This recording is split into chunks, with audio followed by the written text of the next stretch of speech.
భారత్లోని అన్ని ఛానల్స్ ను ఆంధ్రదేశంలో ప్రసారం చేస్తున్న ఏకైక network city cable. Welcome to city cable news. బులెటిన్ల ముందుగా హెడ్లైన్స్. కరీంనగర్ పోలీస్ కమిషనరేట్లో పోలీసులకు 2024 యాన్యువల్ స్పోర్ట్స్ మీట్ ప్రారంభం.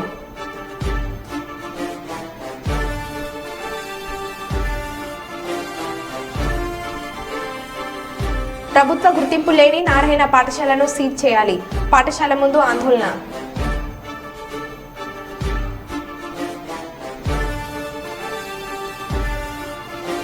పదిసార్లు రాసిన తర్వాత 10వ తరగతి పాస్ అయిన యువకుడు.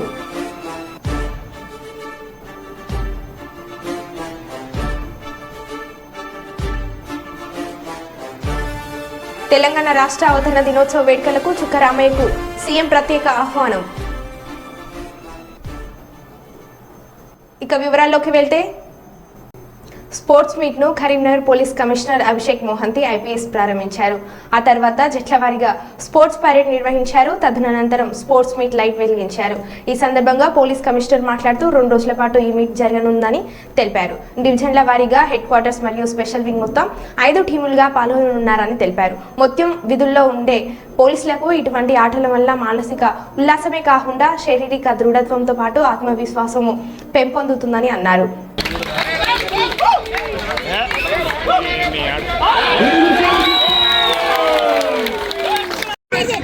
अरे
ప్రముఖ విద్యావేత్త మాజీ ఎమ్మెల్సీ చుక్క రామయ్యను హైదరాబాద్లోని తన నివాసానికి స్వయంగా వెళ్లి ఆరోగ్య పరిస్థితిని అడిగి తెలుసుకొని ముఖ్యంగా తెలంగాణ రాష్ట్ర అవతరణ దినోత్సవ వేడుకలకు రావాల్సిందిగా ప్రత్యేకంగా ఆహ్వానించిన సీఎం రేవంత్ రెడ్డి.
మహబూబాబాద్ జిల్లా సిరోలు మండలం చింతపల్లి గ్రామంలో తాగునీటి కోసం నిరసన తెలిపారు. మిషన్ భగీరథ నీరు కలుషితం అవుతుందని ఆరోపించారు. ఇంతకు మునుపు ఉపయోగించిన మంచినీటి బావి నుంచే గ్రామానికి నీరు సరఫరా చేయాలని డిమాండ్ చేశారు. బావి లేదని కాదు, బావి ఉన్నది. ఆ బావి నీటిగా చేయరాదు. చేస్తాను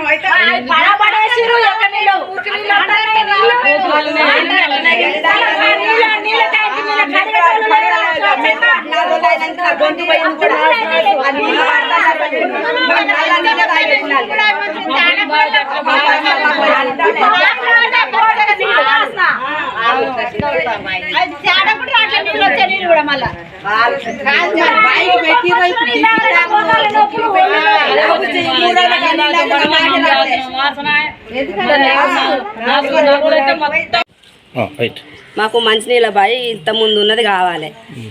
మాకు ఇబ్బంది అవుతుంది. ఆ మిషన్ బగర నీళ్ళు తాగాలంటే మురుకులు వస్తున్నాయి, అన్ని కోతులు బుర్రతున్నాయి, అలా ఘోరంగా వస్తున్నాయి. మాకు ఆ నీళ్ళు కావాలి. నల్లాల బావి బాగు చేయించి మాకు నీళ్ళు అందించాలి. మాకు సౌకర్యంగా ఉండాలి.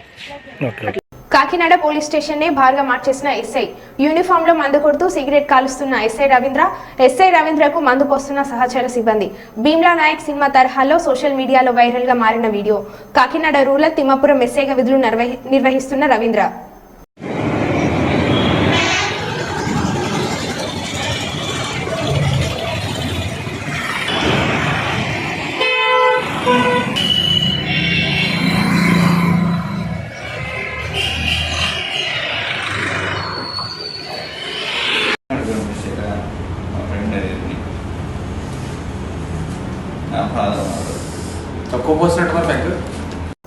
హన్మకొండ జిల్లా తెలంగాణ రాజముద్రలో కాకతీయ కళాతోరణం చార్మినార్ తీసివేయడాన్ని వ్యతిరేకిస్తూ కాలోజీ సర్కిల్ వద్ద ఉన్న కాలోజీ విగ్రహానికి పూలమాలలు వేసి మానవహారం నిర్వహిస్తున్న బీఆర్ఎస్ పార్టీ మాజీ చీఫ్ దాస్యం వినయ్ భాస్కర్. బీఆర్ఎస్ పార్టీ నాయకులు కాంగ్రెస్ పాలనకు వ్యతిరేకంగా నినాదాలు చేస్తూ రోడ్డుపై బైఠాయించారు.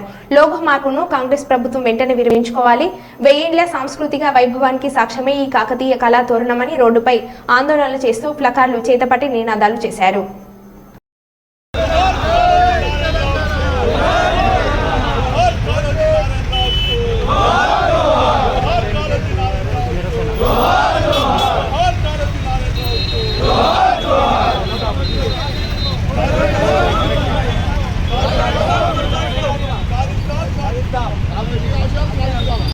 తాడ్భాయి మండలం శ్రీ మేడారం సమ్మక్క సార్లమ్మ పూజాలను చేస్తున్న దీక్ష చేపట్టగా వారి శిబిరానికి వెళ్లి దీక్ష విరమించి చేసిన రాష్ట్ర పంచాయతీరాజ్ గ్రామీణ అభివృద్ధి స్త్రీ శిశు సంక్షేమ శాఖ మంత్రివర్యులు డాక్టర్ అనసూయ సీతక్క. ఈ సందర్భంగా మాట్లాడుతూ వరంగల్లో జైలుకు ఎదురుగా మేడారం సమ్మక్క సార్లమ్మ ధార్మిక భవన్ ను వేద పాఠశాల నిర్వహణకు ఇస్తున్నారని, సమ్మక్క సార్లమ్మ పూజారులు దీక్ష చేపట్టారని, వీరికి ఎన్నికల కోడ్ ముఖ్యంగానే అక్కడ ఉన్న 1000 గజాల స్థలం సమ్మక్క సార్లమ్మ పూజారులకు అప్పగించే బాధ్యత నాది అని 2 రోజుల్లో ముఖ్యమంత్రి రేవంత్ రెడ్డిని కలుస్తా శాశ్వత పరిష్కారం చేస్తానని మంత్రివర్యులు సీతక్క పూజారులకు హామీ ఇచ్చారు. నాకు కూడా తెలియదు, మీ ధర్నా అవుతుందంటే మళ్ళీ కమిషనర్ని అడిగిన నేను. మరి అధికారులను మా పూజారులందరినీ పిలిచి మాట్లాడి అసలు మీరు ఎందుకు ఆలోచన చేస్తున్నారు అనేది అడిగినప్పుడు నేను ఆల్రెడీ చెప్పిన మేడం, మేము తీసుకోము. జస్ట్ ఎందుకంటే పాత బిల్డింగ్ కూలగొట్టి ఆ పిల్లలు చదువుకునే స్కూల్ కూలగొట్టినాం కాబట్టి తాత్కాలిక షెల్టర్ కోసమే ఇది వాడుతున్నారు, అంతే తప్ప పర్మనెంట్ కాదు అనేది నాకు కూడా స్పష్టత, ఆ రకమైనటువంటి మాట చెప్పడం జరిగింది. కాబట్టి పూజారులందరూ కూడా, ఎందుకంటే మరి ఏషియాలోనే అతిపెద్ద ఆదివాసీ జాతర మన సమ్మక్క సార్లమ్మ జాతర, వరంగల్లో మరి కార్యాలయం ఉండడం అనేది ఆనాటి నుంచి ఈనాటి వరకు కూడా ఒక రూపం వచ్చింది. ఇప్పుడు మనం ఇప్పుడున్నటువంటి ప్రజెంట్ సిచ్యువేషన్లో భూములు దొరకాలన్నా కొత్తగా మళ్ళీ అక్కడ మనం కట్టుకునేటువంటి పరిస్థితి ఉంటుంది.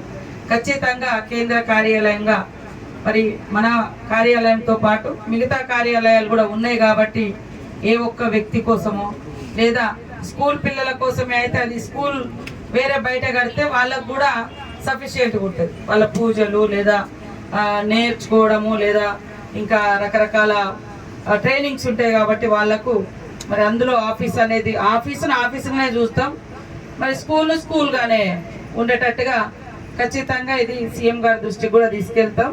ఆయన కూడా ఒక నమ్మకం విశ్వాసంతో ఉన్నటువంటి వ్యక్తి సమ్మక్క సార్లమ్మ అంటే కూడా.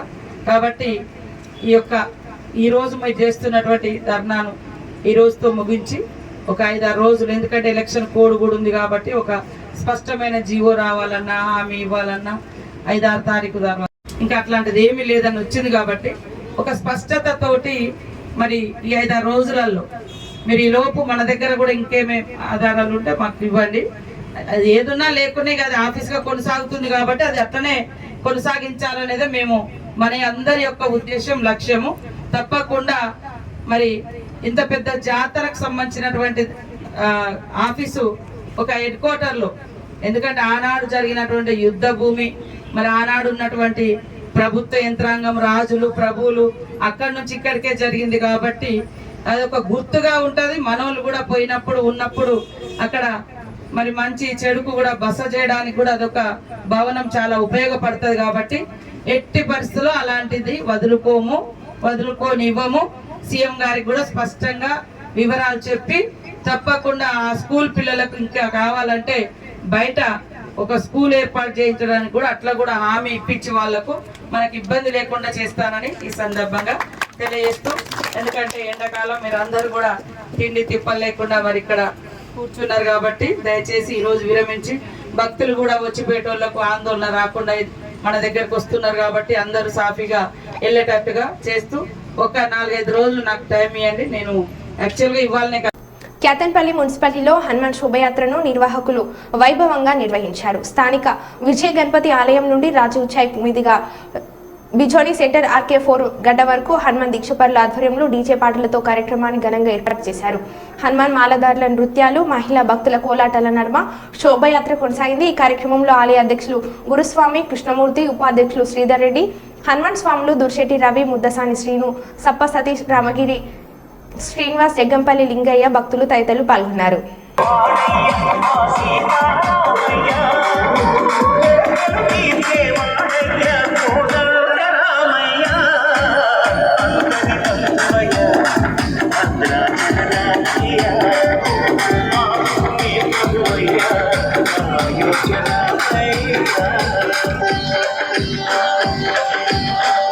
ఈ సాంగ్ మిక్స్ బై DJ చంద్ర.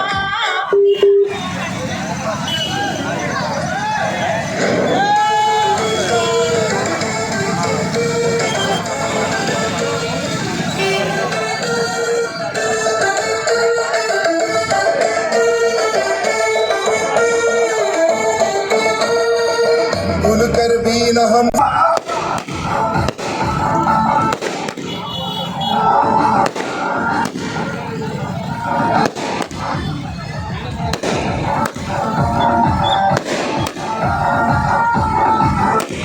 जीते जी हमको करना है काम, हिंदू राष्ट्र बनेगा हिंदुस्तान।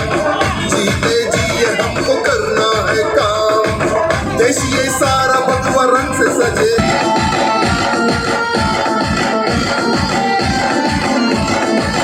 एक ना एक दिन इतिहास हम बदल देंगे, आग है आग हम जला के राख कर देंगे। एक ना एक दिन इतिहास हम बदल देंगे।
పాలకుర్తి మండలం గోపాలపురం గ్రామంలో టారో టెక్సోమో మోటార్స్ పై రైతులకు అవగాహన కార్యక్రమం ఏర్పాటు చేయడం జరిగింది. ఈ కార్యక్రమానికి కంపెనీ డీలర్స్ బక్కర రవి విచ్చేసి మాట్లాడుతూ భారతదేశంలోని అతిపెద్ద కంపెనీ అయిన టారో టెక్సోమో మోటార్స్ యాజమాన్యం నిర్ణయం ప్రకారం రైతులకు ఎలాంటి ఇబ్బందులు లేకుండా చూస్తామన్నారు. మోటార్స్ కు 2 సంవత్సరాల వ్యారంటీతో పాటు మోటార్స్ కు ఏమైనా టెక్నికల్ సమస్యలు ఉంటే 48 గంటల సర్వీస్ అందుబాటులో ఉంటుందని, రైతులకు ఎల్లప్పుడూ 15 సంవత్సరాల మోటార్ విడిభాగాలు అందుబాటులో ఉంటాయని అన్నారు. టెక్స్మో చెప్తాను. టీఎక్స్ టెక్స్ అంటే టెక్స్టైల్ నుంచి మూడు పదాలు. M అంటే మోటార్. ఈ మోటార్ 3 కలిపి 5 కలిపి టెక్స్మో ఇండస్ట్రీస్ అనేది మనకు వచ్చింది. టీఎక్స్ అంటే టెక్స్టైల్స్ ఉంది కదా, అక్కడ ఆ టెక్స్ అనే పదాన్ని తీసుకొని M అంటే మోటార్, ఈ 2 తీసుకొని టెక్స్మో మోటార్ అనేది స్టార్ట్ అయింది. మరి ఏం సార్ టెక్స్మో అంతా మీరు టారో పంప్స్ ఇక్కడ పెట్టారని అనొచ్చు. టెక్స్మో ఇండస్ట్రీలో ఒక ఇండస్ట్రీ ఉంటుంది. ఆ ఇండస్ట్రీలో టారో పంప్స్ అనేది బ్రాండ్. ఆ బ్రాండ్ నేమ్ ఏమంటే టారో పంప్స్. మీకు కన్ఫ్యూజ్ అవుతారు. వీళ్ళకే ఇంకోటి ఉంది, వీళ్ళ బ్రదర్. ఇప్పుడు హీరో హోండా ఎలానో వీళ్ళ బ్రదర్ ఉంది. డివైడ్ అయినాక అది మీరు పర్సనల్ గా నేను చెప్తున్నా, ఎందుకంటే కన్ఫ్యూజ్ అవ్వకూడదు.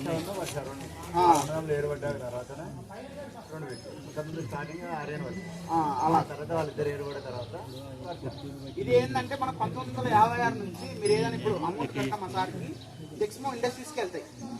ఈ టెక్స్మో ఇండస్ట్రీస్కి వెళ్తాయి. మెయిన్గా మా కంపెనీలో 5 బెనిఫిట్స్ వస్తుంది రైతులు. అసలు మా మోటార్ ఎందుకు కొనాలంటే మీరు ఒకసారి చూస్తే సార్, మెయిన్గా కాణిపాక దేవస్థానం నుండి హుండీ లెక్కింపులో ఆంధ్ర బ్యాంక్ అప్రైజర్ ప్రకాష్ 10 లక్షల విలువ గల 100 గ్రాముల బంగారు బిస్కెట్ చోరీ. హుండీ లెక్కింపు తీరును సీసీ కెమెరాల రూమ్ కంట్రోల్ నందు పర్యవేక్షకులు పరిశీలిస్తుండగా చోరీని గుర్తింపు. ప్రకాష్ చిత్తూరు నగరంలోని కంటమంచి నివాసం ఉంటూ ఆంధ్ర బ్యాంక్ లో అప్రైజర్ గా పనిచేస్తున్నాడు. బంగారు, వెండి నగల ఆభరణాలను అంచనా వేసేందుకు అప్రైజర్ గా హాజరైన ప్రకాష్ బ్యాగ్ లో ఉన్న బంగారు బిస్కెట్లను స్వాధీనపరుచుకున్న పోలీసులు నిందితులను అదుపులోకి తీసుకున్నారు.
హైదరాబాద్ కొంపెల్లిలో సంత్ సేవాలాల్ మహారాజ్ను దర్శించుకున్న రాష్ట్ర పంచాయతీరాజ్ గ్రామీణ అభివృద్ధి స్త్రీ శిశు సంక్షేమ శాఖ మంత్రి వర్యులు డాక్టర్ ధనసూరి అనసూయ సీతక్క ఈ సందర్భంగా మాట్లాడుతూ ఎన్నో అవరోధాలను అధిగమిస్తూ సేవాలాల్ మహారాజ్ సంఘ సంస్కర్తగా పనిచేశారని అన్నారు.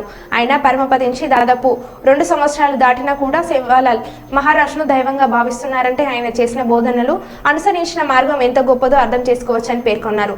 అహింసా మార్గాన్ని అవలంబించాలని, అనర్థాలకు కారణమయ్యే మద్యపానానికి దూరంగా ఉండాలని, మహిళలను గౌరవించాలని సేవాలాల్ చేసిన బోధనలు ప్రతి ఒక్కరికి అనుసరణీయమని అన్నారు.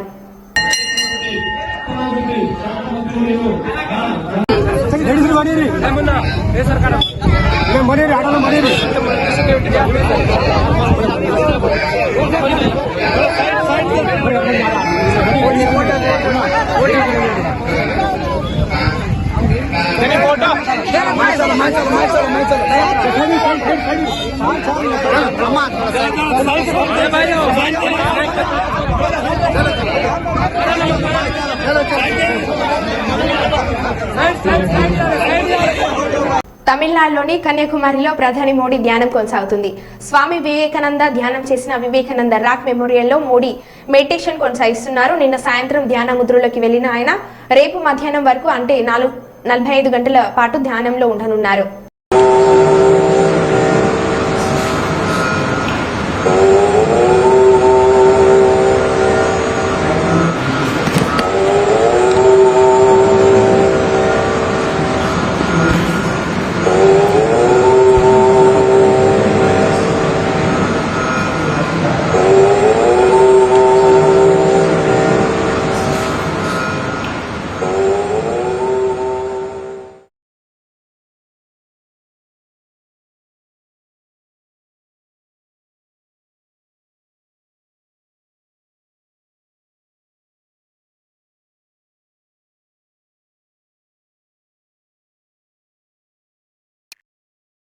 సినీ నటి నివేద పేత్రాజ్ అంటే సినీ ఇండస్ట్రీలో పరిచయం అక్కర్లేదు. అయితే ఆమె తాజాగా పోలీసులతో వాగ్వాదానికి దిగిన వీడియో సోషల్ మీడియాలో వైరల్ అవుతుంది. ఆమె వెళ్తున్న కారును పోలీసులు ఆపి తనిఖీలు చేశారు. డిక్కీ ఓపెన్ చేయాలని కోరగా ఆమె అందుకు నిరాకరించారు. అది పరువుకు సంబంధించిన మ్యాటర్ అని మీకు చెప్పిన అర్థం కాదని పోలీసులతో వాగ్వాదానికి దిగారు. పక్కనే ఒక వ్యక్తి ఇదంతా రికార్డ్ చేయగా అతనిపై ఫైర్ అయ్యారు. అదంతా ఓకే మేడం, మీరు తెలిసి సెలక్షన్ కొట్టుకుపోతా ఉన్నాం. మా ఎలక్షన్ మా ప్రోటోకాల్ మాకు డిక్కీ ఓపెన్ చేస్తే మేడం ప్లీజ్ కొంచెం అర్థం చేసుకోండి. మీరు కూడా తెలిసిన వాళ్ళు ఓపెన్ చెప్పేలా ప్లీజ్ ఓపెన్ చేయండి.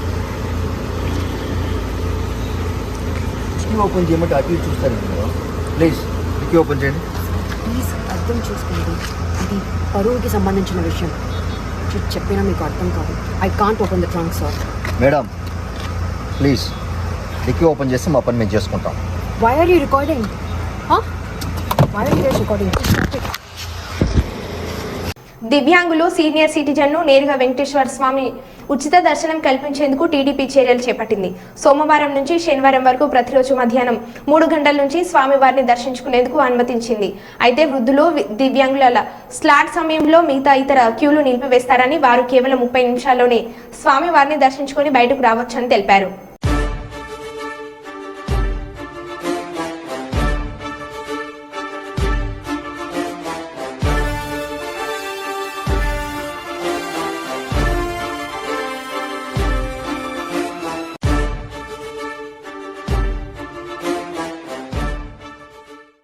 ఏఐఎస్ఏ, ఏఐఎస్ఎఫ్, పీడీఎస్యూ ఆధ్వర్యంలో కర్నూలు నగరంలో జోహరాపురం రోడ్డుకు ఉన్న నారాయణ బిల్డింగ్ ముందు ధర్నా నిర్వహించడం జరిగింది. ఈ సందర్భంగా పీడీఎస్యూ రాష్ట్ర ప్రధాన కార్యదర్శి కె భాస్కర్, ఏఐఎస్ఎఫ్ జిల్లా అధ్యక్షులు డి సోమన్న, ఏఐఎస్ఏ రాష్ట్ర కార్యదర్శి నాగరాజ్ మాట్లాడుతూ ప్రభుత్వ గుర్తింపు లేకుండా బిల్డింగ్ నిర్మాణం పూర్తి కాకుండా అడ్మిషన్ చేస్తున్న నారాయణ పాఠశాలను తక్షణమే సీజ్ చేయాలని పీడీఎస్యూ రాష్ట్ర ప్రధాన కార్యదర్శి కె భాస్కర్, ఏఐఎస్ఎఫ్ జిల్లా అధ్యక్షులు డి సోమన్న, ఏఐఎస్ఏ రాష్ట్ర కార్యదర్శి ఏ నాగరాజ్ డిమాండ్ చేశారు.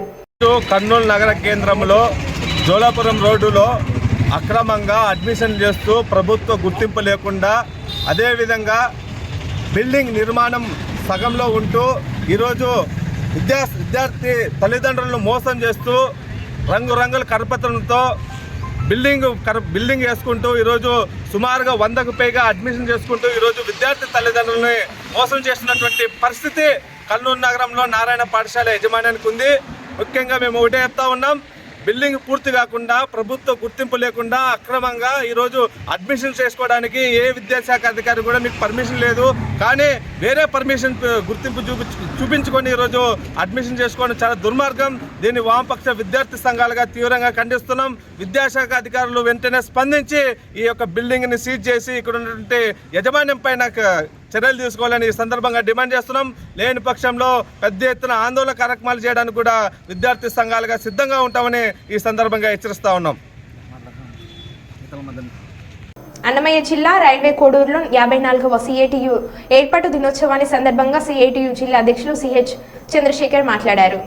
కార్మికుల ఐక్యత, కార్మికుల ఐక్యత, సిఐటియు సిఐటియు జిందాబాద్, జిందాబాద్, జిందాబాద్, జిందాబాద్, జిందాబాద్. ఈరోజు centre of Indian trade unions ఏర్పాటై 54 సంవత్సరాలు అయింది. స్వాతంత్ర ఉద్యమ పోరాట స్ఫూర్తితో ఈ దేశంలో ఉన్నటువంటి బడాబుర్జువ నాయకత్వంలో ఉన్నటువంటి ప్రభుత్వాల్లో ఈ ప్రభుత్వాల కార్మికులకు, ప్రజలకు, కర్షకులకు న్యాయం జరగకపోతే 1968 ఆ ప్రాంతంలో దేశవ్యాప్తంగా ప్రజలందరూ కార్మికులు సమ్మె చేస్తే సమ్మెలకు సపోర్ట్ చేయనటువంటి ఒక కార్మిక సంఘాన్ని నుంచి, ఎర్రజెండా నుంచి మరో ఎర్రజెండా పోరాట సంఘం ఐక్యత పోరాట నినాదంతో పశ్చిమ బెంగాల్లో 1970లో మే 27, 28, 29, 30, 31 తేదీలలో మహాసభలు జరిగి 5 లక్షల మందితో పెద్ద ఎత్తున కార్మిక సంఘం ఏర్పడింది. ఆ సంఘం ఈరోజు 1 కోటి మందికి పైగా ఈరోజు సంఘం ఏర్పడింది. ఆ సంఘం పోరాట ఫలితంగానే బెంగాల్, కేరళ, త్రిపురలో కార్మిక వర్గం నాయకత్వాన అధికారంలోకి వచ్చే విధంగా జరిగింది. ఆ విధంగా ఈరోజు ఆ యొక్క వారసత్వాన్ని నిలబెట్టేదానికోసం, సిఐటి లక్ష్యాలను అమలు చేసేదానికోసం స్వాతంత్రం, ఈ దేశం నిజమైన స్వాతంత్రం, నిజమైన ప్రజాస్వామ్యం ఈ దేశంలో కార్మిక రాజ్యం సోషలిజాన్ని సాధించడం కోసం ప్రయత్నం చేస్తుంది. ఈ దేశంలో కేంద్ర రాష్ట్ర ప్రభుత్వాలు ఈరోజు మతం ఉపయోగించి, డబ్బు, మందు ఉపయోగించి అధికారం నిలబెడుతూ ఉన్నాయి. భూస్వాముల పెట్టుబడుల ప్రయోజనాలు కాబడుతున్నాయి. కార్మిక వ్యతిరేక చట్టాలు అమలు చేస్తున్నాయి. రైతు వ్యతిరేక చట్టాలు అమలు చేస్తున్నాయి. ప్రజా వ్యతిరేక విధానాలు అమలు చేస్తున్నాయి. వాటికి వ్యతిరేకంగా పోరాడే, నికరంగా పోరాడేది సేటు మాత్రమే అని చెప్పని మిగతా ఏ సంఘాలు కలిసి చూస్తే ఆ సంఘాలు కలుపుకొని పోరాటం చేస్తున్నాం. ఆ విధంగా ఈ సంఘం పనిచేస్తుంది. కాబట్టి ఈరోజు 54వ వార్షికోత్సవాన్ని జయప్రద అన్నమయ్య జిల్లా రైల్వే కోటలో జెండా ఆవిష్కరణ జరిగింది. మరో బులెటిన్లో మళ్ళీ కలుద్దాం. Stay tune.